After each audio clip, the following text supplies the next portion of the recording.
What is going on, Bulls Nation? So there are reports that Chris Paul and Andre Ayton has played their last games as Phoenix Suns. So the question is, the Bulls need a point guard. Should they be interested in Chris Paul? So we're going to talk about that right after this. Get the lowdown on one of the most iconic basketball teams in the world. You're listening to Chicago Bulls Nation. All right, Bulls Nation. So I'm in the camp where I would say Chris Paul would be the perfect point guard for the Chicago Bulls. And let me tell you why.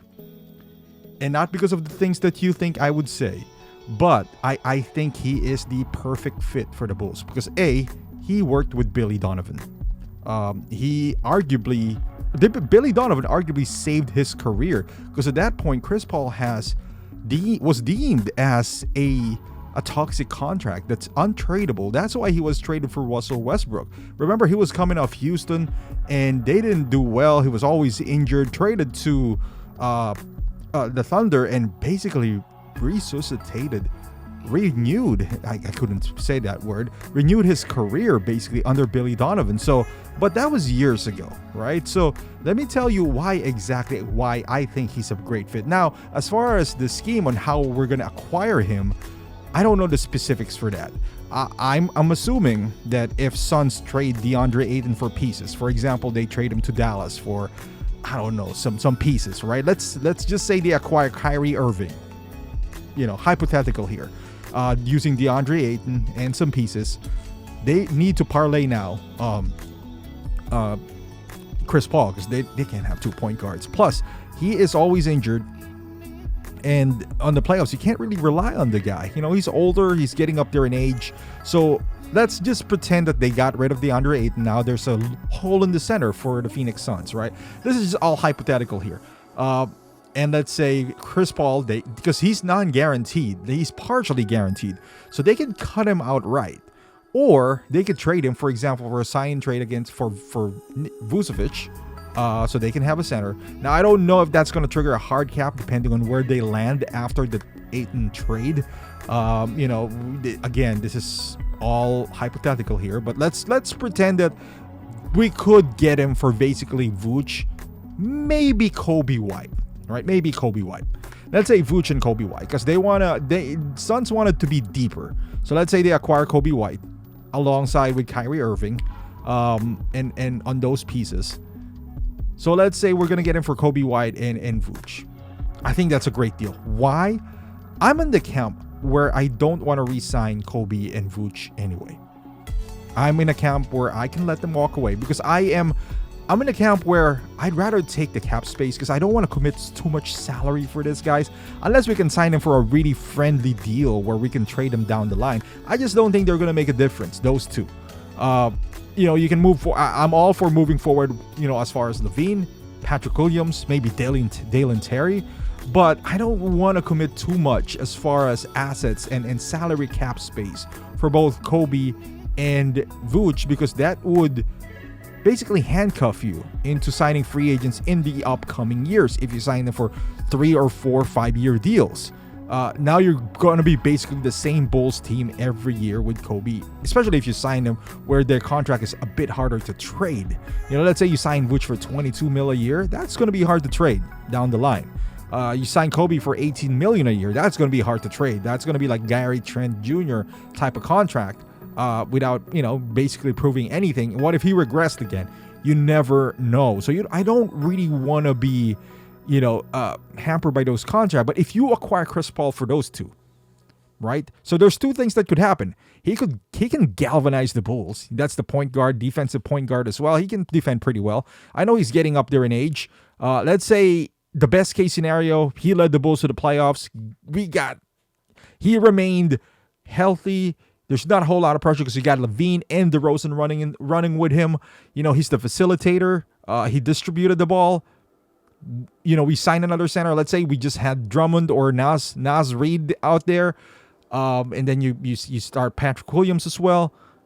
We went deep. By deep, I mean like second round, maybe conference finals. Let's just say there's a miracle that he became the Chris Paul of old.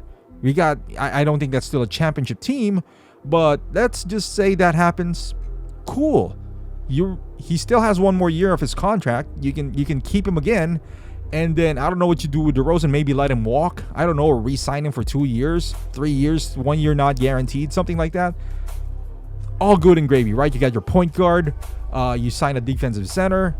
But the good thing about Chris Paul is if things doesn't work out, let's say he gets injured in the middle of the season, great. Now we can tank. Now we have our own pick.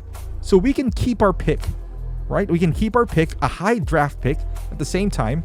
And then if he just flat out just old and slow, his next year is not guaranteed. So you let him walk away. You get the $30 million cap space alongside DeMar's expiring contract. Now you have around maybe $40 million in cap space, maybe even more. You know, I don't have the specifics in front of me. Maybe around $40 million in cap space. And now that is the time to maybe cut ties with Lonzo Ball. Now you can be in a running for a Jaylen Brown. If things doesn't work out with him in Boston, you never know, right? Or some other free agents out there. Now you can reshape the team. So I love the idea of getting Chris Paul because of the fact that there's zero risk in getting Chris Paul. Again, the risk is you lose Vooch and Kobe, which, to be quite honest with you, I'm ready. I wouldn't be mad with the Bulls if they let them walk away. I'm looking past this next season because honestly, I feel like even if the Bulls resign Vooch and Kobe, we're going to have maybe a better result than last year. But it's still not enough for the Bulls to get over the hump. And then you resign Vooch and Kobe, for example. You resign them for 3-4 years. Maybe Vooch for 3 years. Kobe for the next 4 years. The following year, DeMar is a free agent. Now what are you going to do? Resign DeMar too? I mean, if you let him walk, now we're a worse team with worse salary cap space. So I'm all up for one more year of having this experiment between DeMar and LaVine, and then you inject Chris Paul into the mix. If it works out, great, you run it one more year. Or maybe just keep Chris Paul, let DeMar walk away, or trade him for an asset or something like that. But this experiment has an expiration date, and it's expiring. That's why we only signed DeMar for 3 years. So I'm all for signing Chris Paul. He's the perfect point guard for the Bulls for what we're trying to accomplish, meaning short-term success and immediate freeing of cap space so you could move forward in that event.